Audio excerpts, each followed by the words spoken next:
Hello class, and welcome to 8th grade U.S. History. It's March 11th, 2014.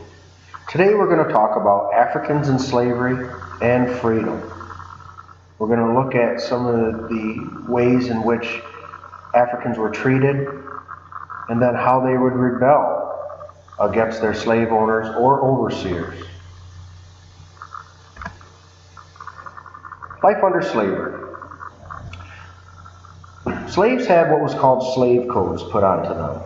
These slave codes stated that no slave could leave the owner's land, they could not meet in groups, and they could not buy or sell goods. So basically, the slave owners wanted all the slaves to be dependent on them by not letting them leave their land and not letting them buy or sell goods in order to gain access to more capital for their families. They could not meet in groups. By not meeting in groups, this was a way for the slave owners to stop slaves from rebelling against them or planning a rebellion. Slave owners had what were called overseers. Overseers watched slaves and punished them as necessary. In many cases, the overseers were more brutal to the slaves than the slave owners themselves. In order to get through all the trauma and the beatings and the mistreatment, slaves formed close-knit societies. Religious beliefs helped slaves survive. Spirituals were religious songs based on Bible stories that slaves would get together and sing.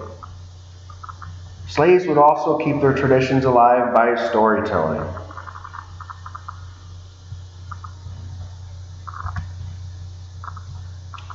Slaves did start to fight back. They would resist or act out against slavery.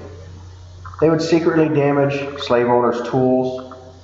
They would leave gates open, let boats drift away, and even hid household goods. These were just some forms of resistance. Slaves did start to rebel. One slave that rebelled was Nat Turner. Nat Turner was an enslaved African who led an attack killing 57. He was put on trial and hanged. This is referred to as Turner's Rebellion. Those rebelling in Turner's Rebellion used pitchforks, axes, any types of tools they could to rebel against the white slave owners. Not only did slaves fight back or rebel, abolitionists also did. An abolitionist is somebody seeking to end slavery. One white abolitionist that rebelled against the government was John Brown. John Brown seized government storehouses. These storehouses were full of guns. He planned to give the guns to slaves so that they could rebel against the white slave owners. John was eventually put on trial and hanged for these actions. Rebelling against slave owners or whites in many cases, led to being hanged. Slaves did try to run away. Slaves tried to reach free land in the northern states, Canada, or Mexico. The Underground Railroad was set up. The Underground Railroad was a system of escape routes, leading slaves to free territory.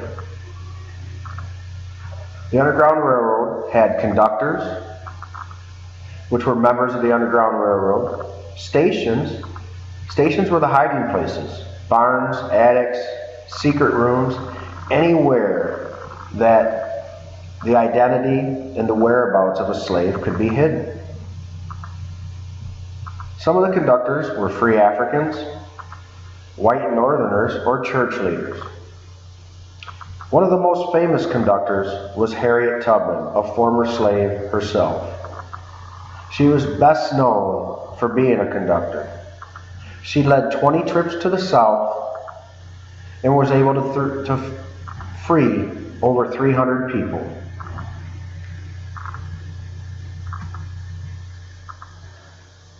Free Africans. How do you become a free African? Families were free since colonial times. They were former slaves freed by their owners. In many cases, this was for loyal service to their owners.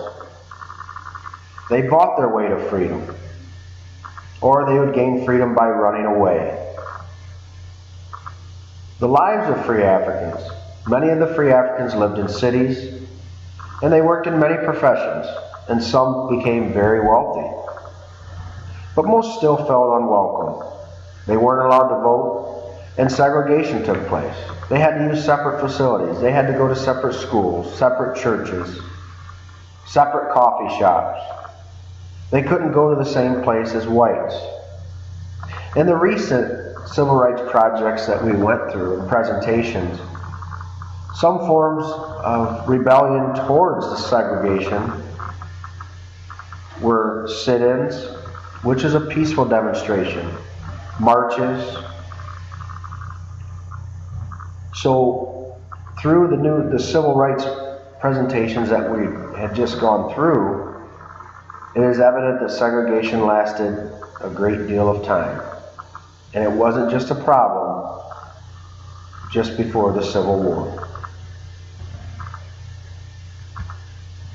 That's the end of our slideshow for today. You will go to your Skyward account and take a short quiz. Good luck and have a wonderful day. Thank you.